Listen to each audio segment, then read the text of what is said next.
अस्सलामुअलैकुम वरहमतुल्लाहि वबरकातुह।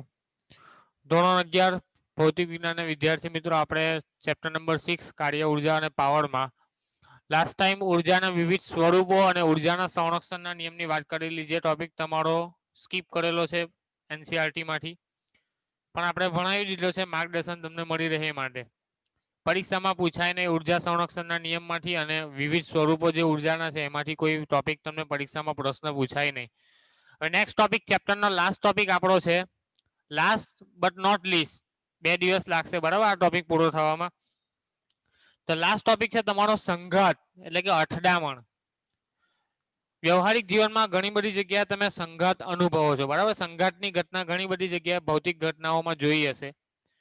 એક તો આપણે જાણી જોઈને કરાવીએ અને બીજું ઓટોમેટિક થઈ જાય અથડામણ બરાબર છે. અહીંયા આપણે જે વાત કરવાની છે ઇન્ટેન્શનલી, એટલે કે આપણે જાતે અથડામણ કરાવીએ તે દરમિયાન જે ઘટનાઓ બને એનો આપણે અભ્યાસ કરવાનો છે બરાબર છે.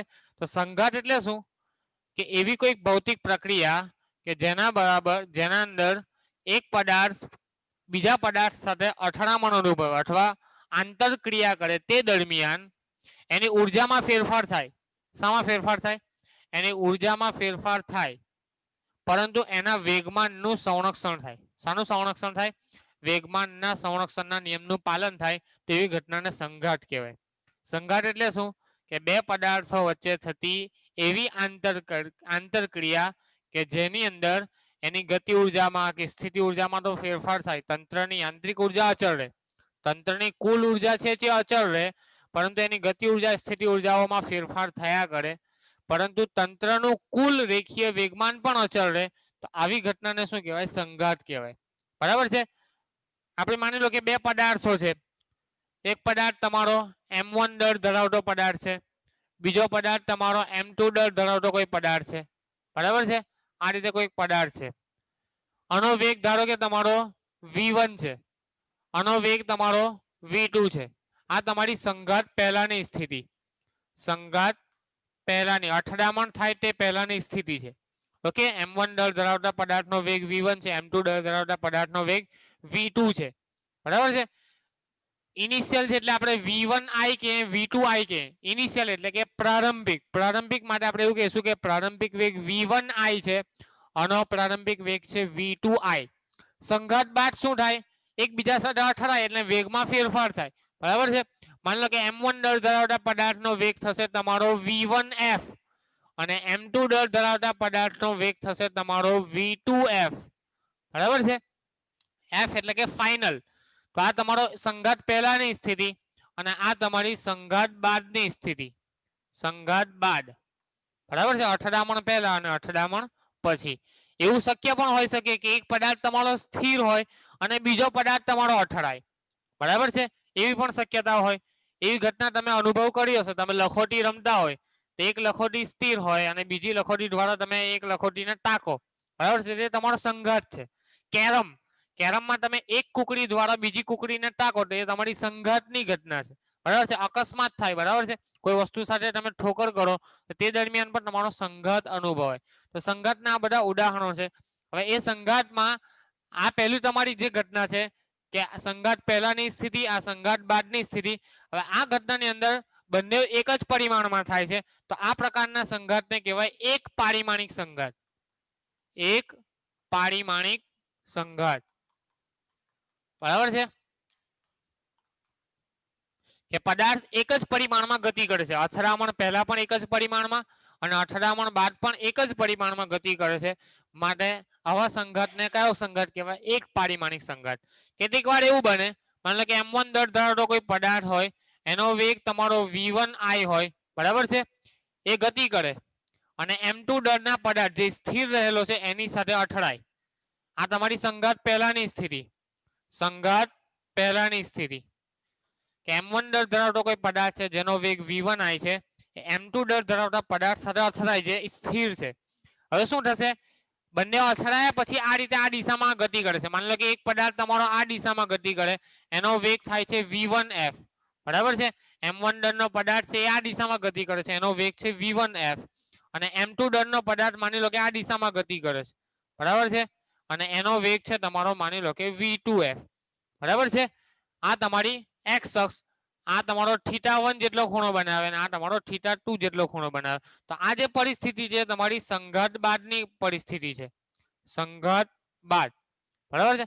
સંઘાત પહેલા આવું કઈ હતું કે આ બંને એક પરિમાણમાં ગતિ કરતા, સંઘાત થયા બાદ બંને જુદી જુદી દિશાઓમાં ગતિ કરે છે. તો આ તમારી દ્વિપરિમાણિક ગતિ થઈ ગઈ. કેવી ગતિ થઈ ગઈ?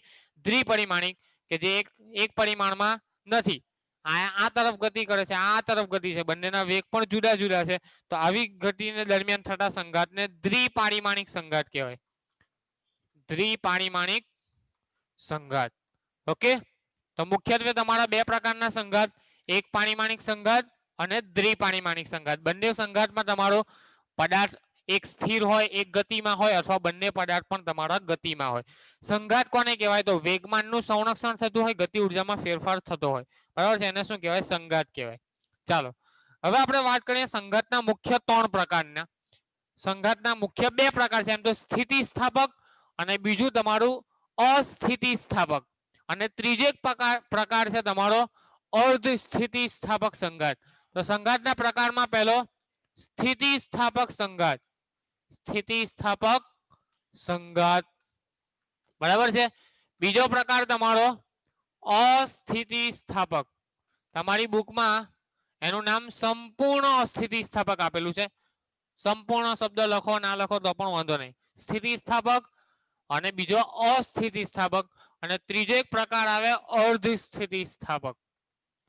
અર્ધ સ્થિતિસ્થાપક સંઘાત, બરાબર છે. હવે આ 3 પ્રકાર શું છે, 3ની ડેફિનેશન શું? તો આપણે શું કીધું કે સંઘાત દરમિયાન વેગમાનનું સંરક્ષણ થાય. શાનું થાય? વેગમાનનું સંરક્ષણ. માની લો કે બે પદાર્થ હોય, તમારો m1 દળ ધરાવતો કોઈ પદાર્થ છે, આ તમારો m2 દળ ધરાવતો કોઈ પદાર્થ છે. હવે અથડામણ થાય, આ પદાર્થ આની પર બળ લગાડે, એટલે કે 1 નંબરના પદાર્થ દ્વારા 2 પર લાગતું બળ F21, અને આ પદાર્થ આની પર બળ લગાડે 2 નંબરના પદાર્થ દ્વારા 1 નંબરના પદાર્થ પર લાગતું બળ F12, બરાબર છે. બંને બળો કેવા હોય? સમાન મૂલ્યના હોય અને પરસ્પર વિરુદ્ધ દિશામાં હોય, એવું આપણે ન્યૂટનના ગતિના 3જા નિયમ અનુસાર કહી શકીએ. આ આઘાત લગાવે તો પેલો એના પર પ્રત્યાઘાત લગાવે, તો આના વડે આના પર લાગતું બળ F21, આના વડે આના પર લાગતું બળ F12, અને આ બળ તમારું ડેલ્ટા ટી જેટલા સમયગાળામાં લાગતું હોય, બરાબર છે. કેટલા સમયમાં? ડેલ્ટા ટી જેટલા સમયમાં. તો તમારું F21 ઇન્ટુ ડેલ્ટા ટી અને F12 ઇન્ટુ ડેલ્ટા ટી, બળ ગુણ્યા સમય, એને શું કહેવાય? વેગમાન. આપણે વાત કરેલી 5મા ચેપ્ટરમાં ગતિના નિયમોમાં. વેગમાન કોને કહેવાય? વેગમાનનો ફેરફાર બળ ગુણ્યા સમય, બરાબર છે. તો આ તમારું પ્રારંભિક વેગમાન ડેલ્ટા P1, આ તમારું અંતિમ વેગમાન ડેલ્ટા P2, બરાબર છે. અથવા બંનેનું કણનું કુલ વેગમાન. શરૂઆતમાં વેગમાન તમારું 0 છે, કેમ કે બંને પદાર્થ સ્થિર છે. પછી એને વેગથી કોઈ એક વેગથી ગતિ કરાવો ત્યારે આ તમારું વેગમાન. તો વેગમાનના સંરક્ષણ મુજબ શું થાય? Delta P1 plus delta P2 is equal to 0, બરાબર છે. ડેલ્ટા P1 પ્લસ ડેલ્ટા, એટલે કે વેગમાનનું સંરક્ષણ થાય. પ્રારંભિક વેગમાન અને અંતિમ વેગમાન તમારું સમાન આવે. ડેલ્ટા P1 તમારું ધન હોય તો ડેલ્ટા P2 તમારું ઋણ આવશે. કેમ? F12 ધન હોય તો F21 તમારું ઋણ આવે. આઘાત અને પ્રત્યાઘાત પરસ્પર સમાન મૂલ્યના અને વિરુદ્ધ દિશાના. તો આ ધન તો આ ઋણ, એટલે આ ધન આવે તો આ ઋણ આવશે, એટલે એકબીજાની અસરને નાબૂદ કરે, જવાબ તમારો 0 થઈ જાય. એનો મતલબ કે વેગમાનનું સંરક્ષણ થાય. ઓકે, હવે આપણે મૂળ વાત પર આવી. સ્થિતિસ્થાપક, અસ્થિતિસ્થાપક અને અર્ધ સ્થિતિસ્થાપક સંઘાત કોને કહેવાય? તો નંબર 1 સ્થિતિસ્થાપક સંઘાત. સ્થિતિસ્થાપક એટલે કે સ્પ્રિંગ જેવા કોઈ પદાર્થ, સ્પ્રિંગ જેવા પદાર્થ સાથે કોઈ તમારા દળ ધરાવતા પદાર્થોને જોડેલા હોય, તે દરમિયાન જે સંઘાતની ઘટના બને અને ઉર્જાનું સંરક્ષણ થાય, એટલે કે તંત્રની પ્રારંભિક ગતિ ઉર્જા એ સંઘાત થયા બાદ અંતિમ ગતિ ઉર્જા બંને સમાન હોય, બરાબર છે. સંઘાતની ઘટના દરમિયાન તંત્રની પ્રારંભિક ગતિ ઉર્જા એ તંત્રની અંતિમ ગતિ ઉર્જા જેટલી જ હોય તો તે દરમિયાન થતા સંઘાતને સ્થિતિસ્થાપક સંઘાત કહેવાય, બરાબર છે. એટલે કે અહીંયા તમારે યાદ રાખવાનું, પ્રારંભિક ગતિ ઉર્જા બરાબર અંતિમ ગતિ ઉર્જા, બરાબર છે. એટલે કે અહીંયા કોઈ પણ પ્રકારની ઉર્જામાં ઘટાડો કે વધારો થતો નથી અને ઉર્જાનું સંરક્ષણ થાય છે. એટલે કે જે સંઘાત દરમિયાન તંત્રની પ્રારંભિક ગતિ ઉર્જા અને અંતિમ ગતિ ઉર્જા સમાન થતી હોય તેવા સંઘાતને સ્થિતિસ્થાપક સંઘાત કહેવામાં આવે. આ સંઘાતમાં પણ તમારા વેગમાનનું સંરક્ષણ તો થાય જ.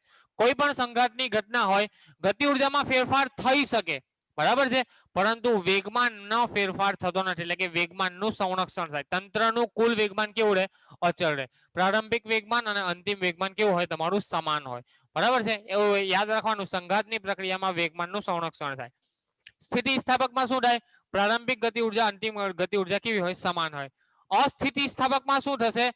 પ્રારંભિક ગતિ ઉર્જા, બરાબર છે, અને અંતિમ ગતિ ઉર્જા સમાન ન હોય, બરાબર છે. તો જે સંઘાતની પ્રક્રિયા દરમિયાન પદાર્થની અથવા તંત્રની પ્રારંભિક ગતિ ઉર્જા અને અંતિમ ગતિ ઉર્જા સમાન ના હોય, એટલે કે પ્રારંભિક ગતિ ઉર્જાનું મૂલ્ય અંતિમ ગતિ ઉર્જા જેટલું ન હોય, તો એવા સંઘાતને કયો સંઘાત કહેવાય? અસ્થિતિસ્થાપક સંઘાત. બીજી એક વસ્તુ યાદ રાખવાનું, અસ્થિતિસ્થાપક સંઘાતની પ્રક્રિયા દરમિયાન સંઘાત થયા બાદ જે બંને પદાર્થો હોય, બંને પદાર્થો એક સાથે ગતિ કરે, બરાબર છે.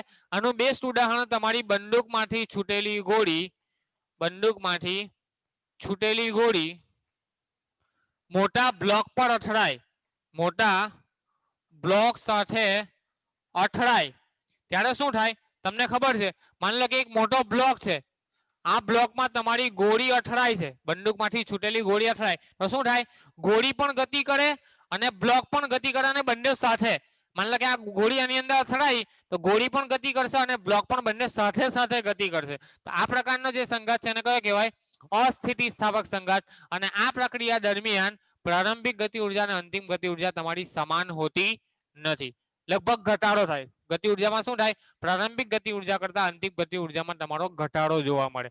એની આપણે ચર્ચા કરીશું આના પછીની થિયરીમાં. અને ત્રીજો છે તમારો અર્ધ સ્થિતિસ્થાપક. અર્ધ સ્થિતિસ્થાપક સંઘાત કોને કહેવાય? કે એવી સંઘાતની પ્રક્રિયા અથવા સંઘાતની પ્રક્રિયા દરમિયાન તંત્રની પ્રારંભિક ગતિ ઉર્જા લગભગ તંત્રની અંતિમ ગતિ ઉર્જા જેટલી હોય. શબ્દ કયો વાપરવાનો? લગભગ. 100% નહીં, પણ લગભગ 99%, 98%, 95%. એટલે કે તંત્રની જે પ્રારંભિક ગતિ ઉર્જા હતી એનું મૂલ્ય તંત્રની અંતિમ ગતિ ઉર્જા જેટલું લગભગ થઈ જાય તો આ પ્રકારના સંઘાતને અર્ધ સ્થિતિસ્થાપક સંઘાત કહેવામાં આવે. તો સંઘાતના 3 પ્રકાર: સ્થિતિસ્થાપક, અસ્થિતિસ્થાપક અને અર્ધ સ્થિતિસ્થાપક, બરાબર છે. હવે આપણે ચર્ચા કરીએ એક પરિમાણમાં અસ્થિતિસ્થાપક સંઘાત માટેની ચર્ચા કરો, બરાબર છે. એક પરિમાણમાં અસ્થિતિસ્થાપક સંઘાત, અને એના માટે તમારે વેગના સૂત્ર તારવવાના છે. તો પહેલી થિયરી તમારી બુકમાં બધું કોમ્પ્લિકેટેડ અને બધું મિક્સઅપ આપેલું છે, હું તમને અલગ અલગ સમજાવીશ. એક પરિમાણમાં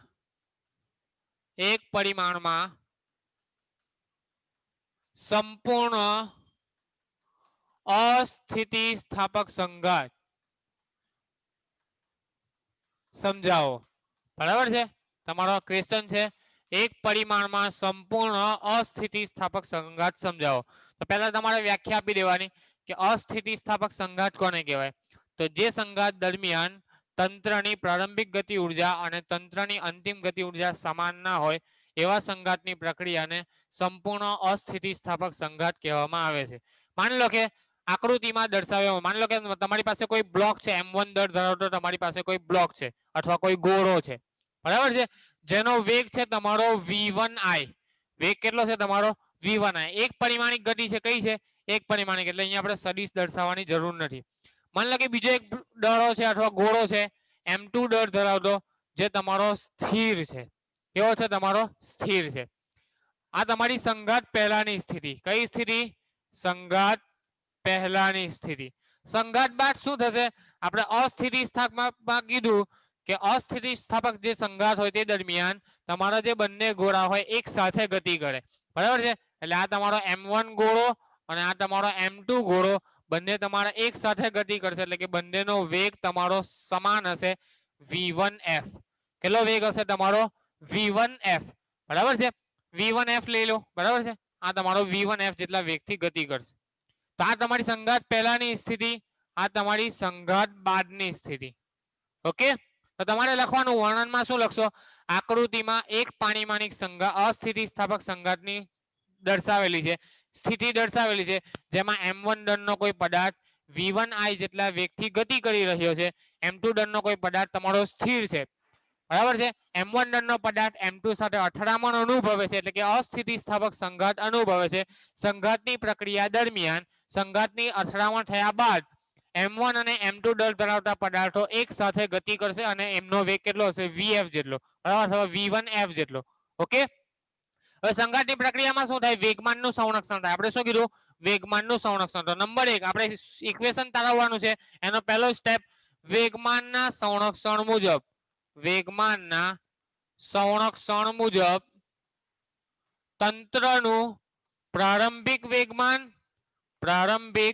વેગમાન બરાબર શું થશે તંત્રનું અંતિમ વેગમાન તંત્રનું પ્રારંભિક વેગમાન બરાબર તંત્રનું અંતિમ વેગમાન આવું થશે ચાલો વેગમાન એટલે શું પદાર્થના દળ અને વેગના ગુણાકારને પદાર્થનું વેગમાન કહેવાય પ્રારંભિક વેગમાન તો આનું વેગમાન કેટલો આવશે m1 * v1i શું આવશે m1 * v1i દળ અને વેગનો ગુણાકાર m2 * v2i આવશે v2i તો તમારો 0 છે આ પદાર્થ તમારો સ્થિર છે એનો વેગ 0 છે તો વેગમાન તમારું 0 તો એને લખવાની જરૂર નથી તો અથડામણ પહેલા સંઘાત પહેલાનું તમારું વેગમાન આવી ગયું m1 v1i અથડામણ પછી આખા તંત્રનું વેગમાન તો આ બંને પદાર્થ તમારા કમ્બાઈન છે તો m1 + m2 * તમારો વેગ છે v1f બરાબર છે તો આ કોનું વેગમાન આવી ગયું તંત્રનું અંતિમ વેગમાન અને આપણે સમીકરણ 1 આપી દે અથવા આના પરથી આપણે કરતા બનાવીએ v1f ને કોને v1f ને આપણે કરતા બનાવીએ તો શું થશે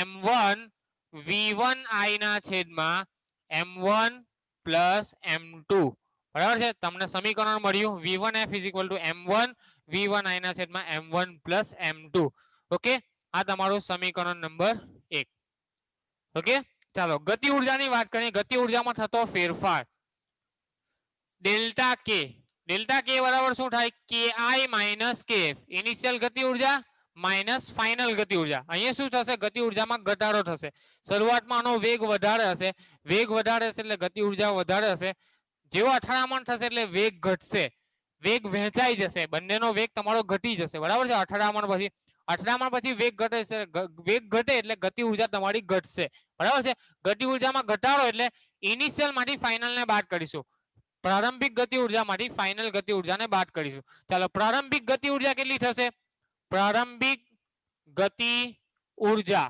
એને આપણે ki નામ આપ્યું તો 1/2 m1 v1i² બરાબર છે પ્રારંભિક ગતિ ઊર્જા 1/2 m1 v1i². m2 v2i² નહીં આવે કેમ કે વેગ v2 તમારો 0 છે આ પદાર્થ માટે વેગ 0 છે એટલે ખાલી ગતિ ઊર્જા કોને આવશે આ પદાર્થની તો 1/2 m1 v1i² એ તમારી પ્રારંભિક ગતિ ઊર્જા ચાલો અંતિમ ગતિ ઊર્જાની વાત કરું અંતિમ ગતિ ઊર્જા kf બરાબર શું થશે 1/2 m1 + m2 આ રીતે આવશે ને 1/2 m1 + m2 આખા તંત્રની અને એનો વેગ કેટલો છે v1f તો v1f² આ રીતે આવશે ચાલો ગતિ ઊર્જાનો ફેરફાર લઈ લે ડેલ્ટા કે તો ડેલ્ટા કે બરાબર ki - kf ki છે તમારું 1/2 m1 v1i² minus 1/2 m1 + m2 * v1f². હવે v1f ની કિંમત આપણી પાસે સમીકરણ 1 માં છે તો v1f ની કિંમત આપણે અહીંયા મૂકીએ બરાબર છે v1f ની જગ્યાએ તો શું થશે delta k = 1/2 m1 v1i² minus 1/2 m1 + m2 અને v1f² તો અહીંયાથી સ્ક્વેર કરીએ તો શું થશે m1² v1i² ના છેદમાં m1 + m2 એનો પણ શું આવશે સ્ક્વેર આવશે ઓકે તો એક સ્ક્વેર છે તો આની સાથે કેન્સલ થઈ જશે બરાબર છે હવે કોમન શું નીકળે તો 1/2 m1 v1i² 1/2 m1² v1i² એટલું કોમન નીકળશે એટલે કે અહીંયા ખાલી m1 બચશે બરાબર છે એટલું કોમન તો ડેલ્ટા k બરાબર 1/2 m1 v1i² આટલી વસ્તુ આપણે કોમન કાઢી લીધી તો અહીંયા શું બચ્યું 1 કઈ નથી એટલે અહીંયા 1 માઇનસ ના માઇનસ અહીંયા શું બચશે એક m1 બચશે અને છેદમાં બચશે તમારું m1 + m2 ઓકે ચાલો લસા લે તો ડેલ્ટા k બરાબર શું આવશે 1/2 m1 v1i² આ ક્રોસ ગુણાકાર કરું તો m1 + m2 - m1 છેદમાં m1 + m2 આ રીતે આવશે અહીંયાથી m1 કેન્સલ ઓકે તો તમારું ફાઇનલ સમીકરણ આવ્યું ડેલ્ટા k = 1/2 અહીંયા શું બચ્યું m2 તો 1/2 m1 m2 v1 i નો square m1 m2 v1 i નો સ્ક્વેર ના છેદમાં m1 પ્લસ m2 ઓકે તો આ તમારા સંપૂર્ણ અસ્થિતિસ્થાપક સંઘાત માટે ગતિ ઉર્જામાં થતા ફેરફારનું સૂત્ર છે okay delta k = 1/2 m1 m2 v1 i નો સ્ક્વેર ના છેદમાં m1 પ્લસ m2 બરાબર છે એક સૂત્ર આ યાદ રાખવાનું કે સંઘાતની પ્રક્રિયા દરમિયાન પદાર્થનો ફાઇનલ વેગ કેટલો હશે તો vf = m1 v1 i ના છેદમાં m1 પ્લસ m2 જેટલો ઓકે અને ફાઇનલ ગતિ ઉર્જા કેટલી હશે delta k = 1/2 m1 m2 v1 i નો સ્ક્વેર ના છેદમાં m1 પ્લસ m2 ઓકે ખ્યાલ આવ્યો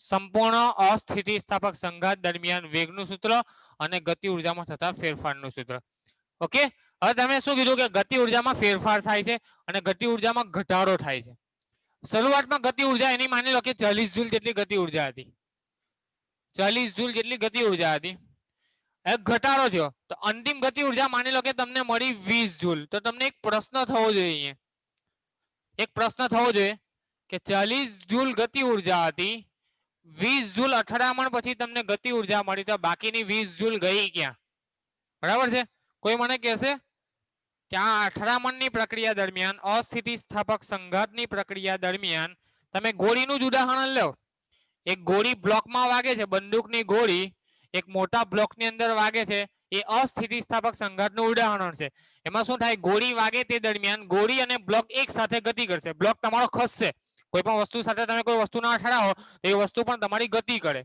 બરાબર છે એવા બે પદાર્થો છે કે બંને એક સાથે ગતિ કરે તો આ તમારો અસ્થિતિસ્થાપક સંઘાતનું ઉદાહરણ તો શરૂઆતમાં માની લો કે એની ગતિ ઉર્જા 40 જૂલ હતી અથડામણ પછી એની ગતિ ઉર્જા થઈ ગઈ 20 જૂલ ગતિ ઉર્જામાં ઘટાડો થયો તો બાકીની 20 જૂલ ગતિ ઉર્જા ક્યાં ગઈ કોઈ મને કહેશે એનો જવાબ ચેટ બોક્સમાં જલ્દી ક્યાં વપરાય આ ઉર્જાનું રૂપાંતર બાકીની 20 જૂલ ગતિ ઉર્જાનું રૂપાંતર ક્યાં થયું કોઈને કઈ ખ્યાલ આવે છે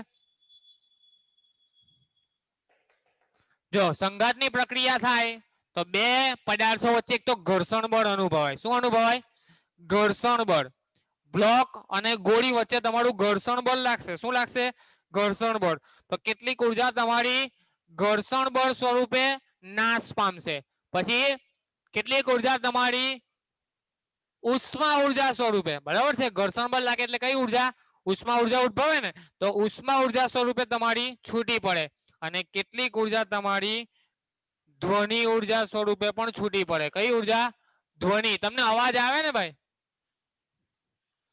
ગોળી વાગે બ્લોકની અંદર તો તમને અવાજ આવે બરાબર છે તો અવાજ ક્યાંથી પેદા થયો અવાજને ઉર્જા ક્યાંથી મળી ધ્વનિ ઉર્જા ક્યાંથી જે એની ગતિ ઉર્જા હતી 40 જૂલ એ જ કન્વર્ટ થઈ 20 જૂલમાં તો બાકીની જે 20 જૂલ ઉર્જા હતી એ બાકીની 20 જૂલ તમારી ધ્વનિ ઉર્જા સ્વરૂપે ઉષ્મા ઉર્જા સ્વરૂપે ઘર્ષણ સ્વરૂપે તમારી છૂટી પડે અથવા વ્યય પામે બરાબર છે તો આ તમારા અસ્થિતિસ્થાપક સ્પ્રિંગ જેવું ઉદાહરણ હોય તો તેમાં સ્થિતિસ્થાપક સંઘાત થાય સ્થિતિસ્થાપક સંઘાતમાં શું થાય તમને અવાજ પણ નહીં આવે બરાબર છે અને ગતિ ઉર્જા માની લો કે કોઈ બ્લોક છે એને તમે સ્પ્રિંગ સાથે બાંધેલો છે ઓકે જડિત આધાર સાથે હવે આ બ્લોકને તમે કમ્પ્રેસ કરો જોરથી v1 જેટલા વેગથી તમે કમ્પ્રેસ કરો છો એટલે કે એને સંકોચન v1 જેટલો વેગ આપો છો તો એની પ્રારંભિક ગતિ ઉર્જા કેટલી હશે m1 v1 ઓકે હવે જેવો તમે અહીંયા સંકોચશો v1 જેટલા વેગથી જેવું તમે છોડી દેશો તો એટલા જ વેગથી તમારો પાછો આવશે એ બ્લોક તમારો જેટલા વેગથી તમે છોડેલો હતો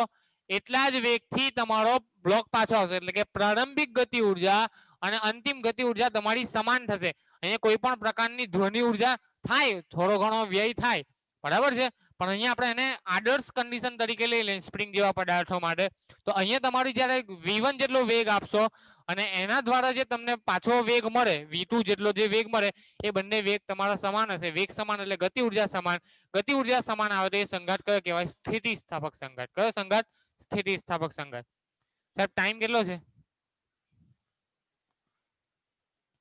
મારી આના પછીની થિયરી બહુ લાંબી છે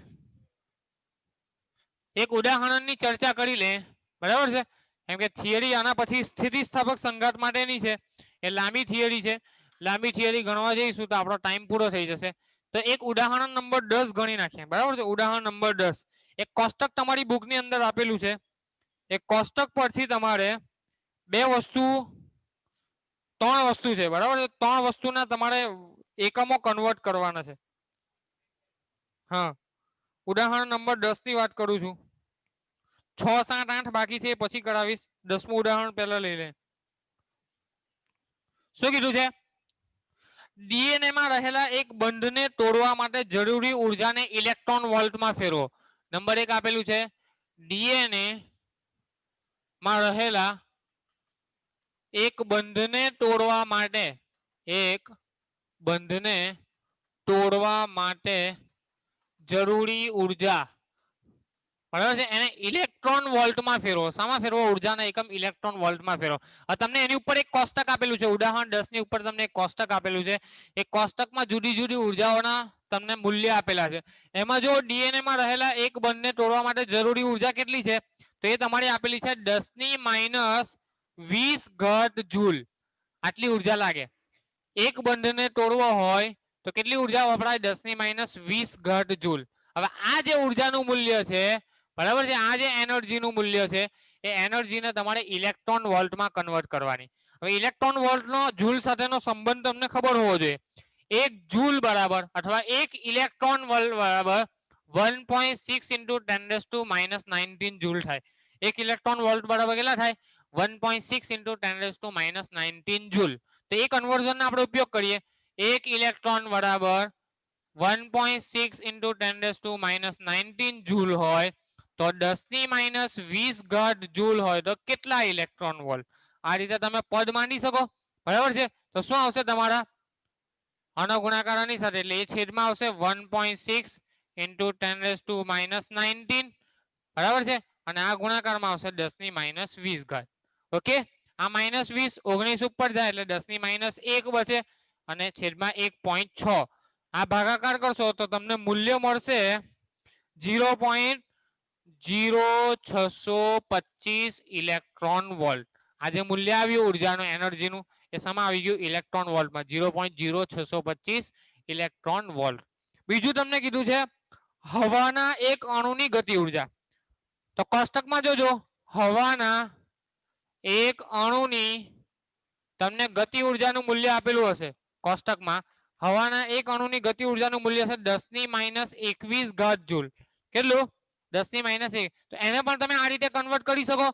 1 ઇલેક્ટ્રોન વોલ્ટ બરાબર આટલા જૂલ, તો 10⁻21 ઘાત જૂલ બરાબર કેટલા ઇલેક્ટ્રોન વોલ્ટ? તો એનો જવાબ પણ કઈ કેટલો આવશે? 0.00625 ઇલેક્ટ્રોન વોલ્ટ. ઇલેક્ટ્રોન વોલ્ટમાં ફેરવશો તો કેટલા આવશે? 0.00625 ઇલેક્ટ્રોન વોલ્ટ. અને ત્રીજું કીધું છે પુખ્ત વયના માણસના દરરોજના ખોરાકને કિલો કેલરીમાં દર્શાવો. શામાં દર્શાવો? પુખ્ત વયના માણસને જે દરરોજનો ખોરાક હોય એને કિલો કેલરીમાં દર્શાવો. હવે તમને જૂલમાં ખોરાકનું મૂલ્ય આપેલું હશે, બરાબર છે. પુખ્ત વયનો માણસ હોય તો એનો જે ખોરાક જે છે એ કેટલો હોય? સરેરાશ ઉર્જા 10⁻7 ઘાત જૂલ. પુખ્ત વયનો જે માણસ હોય એની ઉર્જા, ખોરાકમાંથી મળતી ઉર્જા કેટલી હોય? 10⁻7 ઘાત જૂલ જેટલી. હવે આ જે ઉર્જા છે એને તમારે કિલો કેલરીમાં ફેરવવાની. શામાં ફેરવવાની છે? Kilo calorie. તો આપણને કન્વર્ઝન ખબર છે 4.186. 1 જૂલ બરાબર 4.186 કેલરી થાય, બરાબર છે. 1 જૂલ બરાબર 4.186 કેલરી. ઓકે, તો આ કન્વર્ઝનનો ઉપયોગ કરીએ આપણે. 1 જૂલ બરાબર 4.186 કેલરી. તો આપણા છે 1 જૂલ બરાબર 4.186 કેલરી છે, તો 10⁻7 ઘાત જૂલ બરાબર કેટલા કેલરી? આ રીતે તમે કન્વર્ટ કરી શકો. ચાલો, તો આ કેટલો આવશે?